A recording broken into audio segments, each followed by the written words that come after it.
In his recent book, Let Us Dream, Pope Francis writes, quote, "Jesus restores dignity to the people in acts and words that perform God's closeness. No one is saved alone. Isolation is not a part of our faith. God attracts us within a complex web of relationships and sends us out into the middle of the crossroads of history." End quote. The Holy Father is reflecting on the isolation many of us have experienced throughout the global pandemic and reminds us that we are called to relationship and to engage with our times, to share in the pain and difficulties, but also the joys and hopes of people around the world, and not to avoid them or their needs. He reminds us of the life and ministry of Jesus, especially encapsulated in today's gospel, as Jesus reaches out to a person most despised by his own people at the time, the Roman centurion. Now, centurions were not typically known for their faith or humility. It's what seems to set this man apart. Most of them were very violent. They were part of an occupying army. No wonder they were so despised. Yet Jesus sees in him a faith that evokes praise. It was a radical thing to say to his own people that in this centurion, this foreigner, he sees more faith than in his own people. Jesus saw through an oppressive, dehumanizing system and began to break it down in an act of compassion and healing. And we also read of Jesus' healing of many other people.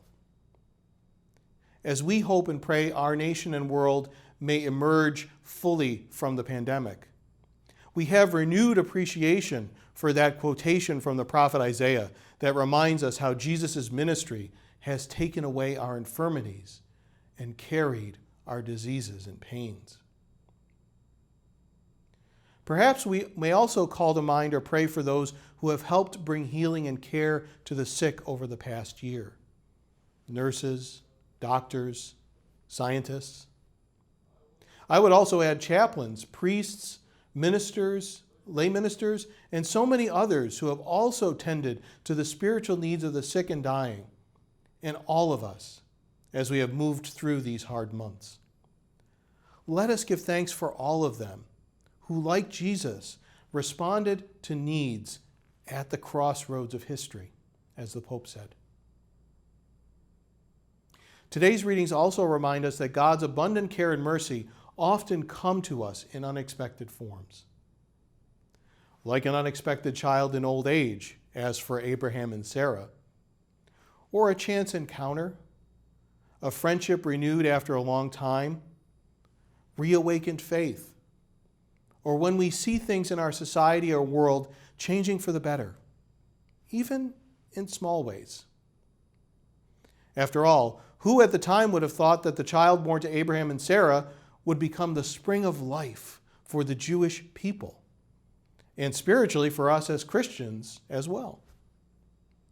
It's good to take the time to remember these things, lest we also laugh at ourselves and say that things never change. The truth is, sometimes we are more like Sarah than we often care to admit.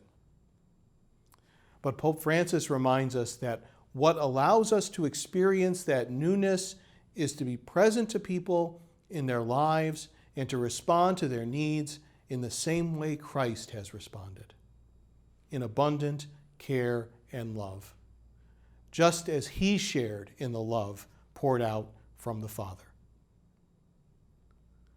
May the prayer of our Blessed Mother, the Magnificat, proclaimed in today's psalm, be a reminder to us of how God is always at work in our lives and invites us to lavish love, compassion, and care on others in the middle of the crossroads of history. God give you peace.